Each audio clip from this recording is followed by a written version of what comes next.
तो बच्चों आज हम 12th क्लास का वेक्टर अलजेब्रा पढ़ेंगे। वैसे तो आपने वेक्टर को अभी तक कर भी लिया होगा 12th क्लास में या फिजिक्स में आपको वेक्टर आ गया होगा, पर हम यहाँ पे कुछ और बेसिक कॉन्सेप्ट देखेंगे। सबसे पहले वेक्टर होता क्या है? वेक्टर फिजिकल क्वांटिटी को दिखाता है, वो क्वांटिटी जिनके पास डायरेक्शन और मैग्नीट्यूड दोनों हो, और वेक्टर देखने में एरो जैसा होता है।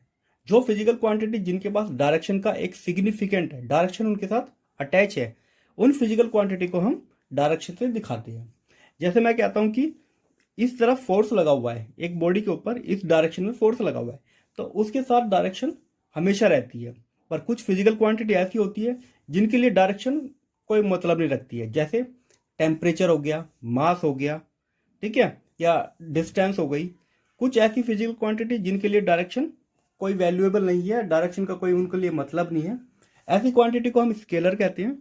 और जिनके पास डायरेक्शन और मैग्नीट्यूड दोनों होते हैं उनको वेक्टर क्वांटिटी कहते हैं, ठीक है। और वेक्टर क्वांटिटी, वेक्टर होता है एरो, इस टाइप का होता है। इसकी जो लेंथ होती है, वैसे इसको कहते हैं हम इसकी टेल, और ये होता है इसका हेड। तो जिस डायरेक्शन में हेड होगा उसी डायरेक्शन में मतलब इसकी वही डायरेक्शन होगी।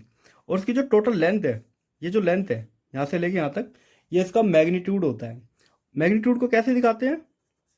मैग्नीट्यूड को दिखाते हैं मोड ए, इस टाइप से, ठीक है। किसी वेक्टर को लिखने का तरीका कैपिटल लेटर लिख सकते हैं, स्मॉलर लेटर में भी, और उसके ऊपर एक छोटा सा एरो बना देते हैं, या बोल्ड करके भी लिख देते हैं। पर क्योंकि बोल्ड हम हाथ से लिखेंगे तो बार बार बोल्ड करने से अच्छा है इसके ऊपर एरो बना दो, ठीक।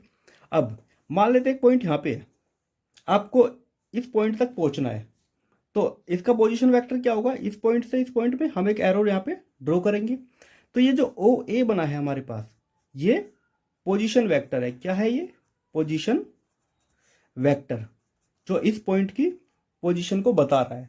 और अगर हम इसकी लेंथ निकालनी है तो मोड लेके हम यहाँ पे इसकी लेंथ निकाल सकते हैं। दूसरा, क्योंकि ये पॉइंट कितना है, एक्स वाई जेड, और ये 0 0 0, तो डायरेक्शन निकालने के लिए हम क्या करेंगे?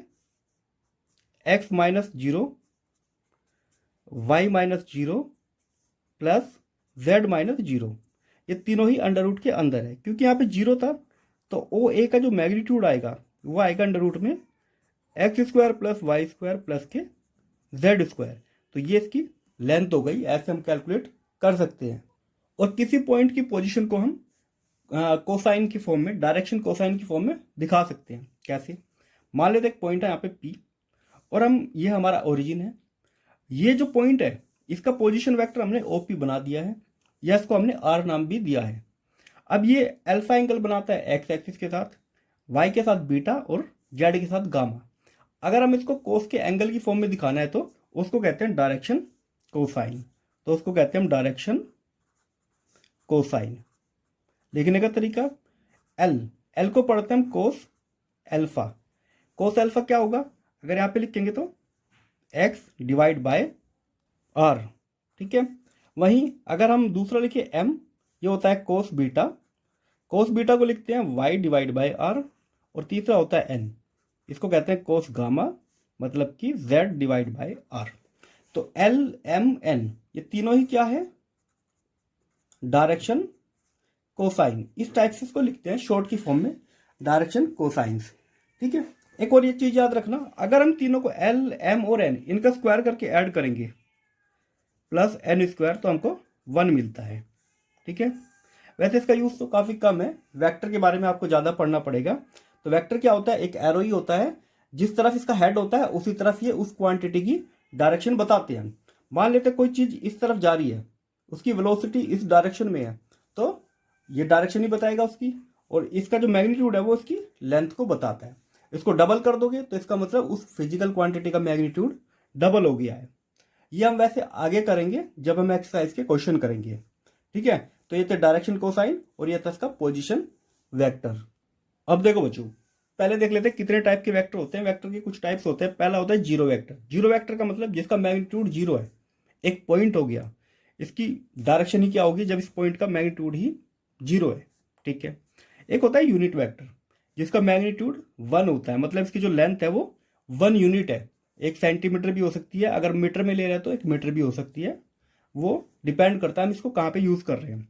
इसको दिखाने का तरीका काफी वो है, इसके जो भी सिंबल यूज करते हैं वेक्टर को दिखाने के लिए उसके ऊपर कैप लगा देते हैं। ठीक है, तो ये हो जाता है हमारा यूनिट वेक्टर। अब जब भी आप कैप लगा देखोगे तो इसका मतलब समझ जाना वो एक यूनिट वेक्टर है। अच्छा, एक्स वाई जेड को अगर यूनिट वेक्टर की फॉर्म में दिखाना है तो आई जे के की फॉर्म में हम दिखाते हैं। ठीक है, फिर आता है को इनिशियल वेक्टर। इसका मतलब इन दोनों का जो इनिशियल पॉइंट है वो कॉमन है, इसलिए इसको को इनिशियल वेक्टर कहते हैं। जैसे ए और बी वेक्टर हो गए, ये दोनों एक ही जगह से शुरू हो रहे हैं, इसीलिए ये दोनों वेक्टर क्या हो गए, को इनिशियल वेक्टर। फिर आता है कोलिनियर वेक्टर, जो कॉमन लाइन के ऊपर है। को का मतलब कॉमन, लीनियर का मतलब लाइन। एक ही लाइन के ऊपर दोनों वेक्टर है, यहाँ पे बी वेक्टर और ई वेक्टर। ठीक है, इक्वल वेक्टर, ऐसे वेक्टर जिनकी डायरेक्शन भी सेम है और दोनों का मैग्नीट्यूड भी सेम है, दोनों की लेंथ भी सेम है। तो मैग्नीट्यूड भी सेम, डायरेक्शन भी सेम, तो दोनों ही वेक्टर हो गए यहाँ पे इक्वल। फिर आता है नेगेटिव वेक्टर। नेगेटिव वेक्टर क्या कहते हैं, दोनों का मैग्नीट्यूड तो सेम होता है पर डायरेक्शन अपोजिट होती है। अगर ये राइट की तरफ जा रहा है और ये लेफ्ट की तरफ, तो ऐसे वेक्टर को नेगेटिव वेक्टर कहते हैं। अच्छा, बी को हम ये भी लिख सकते हैं यहाँ पे माइनस का ई। ठीक है, ये भी लिख के दिखा सकते हैं। हाँ, इस एरो को उल्टा मत करना, एरो तो हमेशा राइट की तरफ ही जाता है, तो चाहे नेगेटिव वेक्टर हो या पॉजिटिव, एरो तो राइट की तरफ रहेगा जो ऊपर वाला है। बस यहाँ पे माइनस लगा के डायरेक्शन को चेंज करके दिखाते हैं। अब देखो बच्चों, एक्सरसाइज करते हैं 10.1। पहले क्वेश्चन में हमको कहा है कि ग्राफिकली आपको डिस्प्लेसमेंट यहाँ पे ड्रॉ करना है 40 किलोमीटर का, जो 30 degree east of north, north के ईस्ट में है। तो नॉर्थ के ईस्ट में इस वाले में आएगा किस एंगल पे, 30 डिग्री, और कितना, 40 किलोमीटर। अब मैं यहाँ पे क्या करता हूँ कि 1 सेंटीमीटर को 10 किलोमीटर मान लेता हूँ कि 1 सेंटीमीटर मैंने यहाँ पे लिया है 10 किलोमीटर के बराबर अपने स्केल में। तो मुझको कितने लेंथ ड्रॉ करनी पड़ेगी, 4। तो मैं यहाँ पे, ठीक है, ये मैंने बना दिया। इसका एंगल कितना है इधर, 30 डिग्री ईस्ट की तरफ, और उसकी लेंथ कितना हो गई, पूरा 40 किलोमीटर। तो ये वेक्टर मैंने ड्रॉ कर दिया है। अब क्वेश्चन नंबर सेकंड में आता है कि हमें बताना है कौन कौन सी फिजिकल क्वांटिटी स्केलर है, कौन सी वेक्टर है। देखो बच्चों, सबसे पहले आता है 10 किलोग्राम। जो किलोग्राम होता है वो मास को दिखाता है, और मास एक स्केलर क्वांटिटी है, मास की कोई डायरेक्शन नहीं होती। ठीक है, 2 मीटर नॉर्थ वेस्ट, देखो यहाँ तो नॉर्थ वेस्ट आ गया, इसका मतलब डायरेक्शन आ गई, तो ये तो हो गई हमारी वेक्टर क्वांटिटी। 40 डिग्री, देखो बच्चों एंगल जो होता है, एंगल ये वैसे तो हमारे स्केलर क्वांटिटी के अंदर ही लिया जाएगा, क्योंकि इसमें स्पेसिफाई नहीं किया गया किस डायरेक्शन में, सिर्फ 40 डिग्री का है। अगर इसके साथ वो कहते कि इस डायरेक्शन में, जैसे यहाँ पे नॉर्थ वेस्ट हो गया, ठीक है, जैसे यहाँ पे क्वेश्चन में दिया था 30 डिग्री ईस्ट ऑफ नॉर्थ, तब हम इसको वेक्टर कंसीडर करते, पर अब हम इसको स्केलर ही मानेंगे।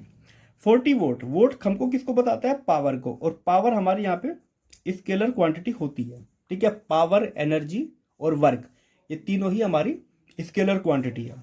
फिर आता है ये हमें दिखाता है 10⁻⁻19 कूलाम, ये हमें चार्ज को रिप्रेजेंट करता है, और चार्ज क्या होता है, स्केलर, चार्ज के अंदर कोई डायरेक्शन नहीं होती।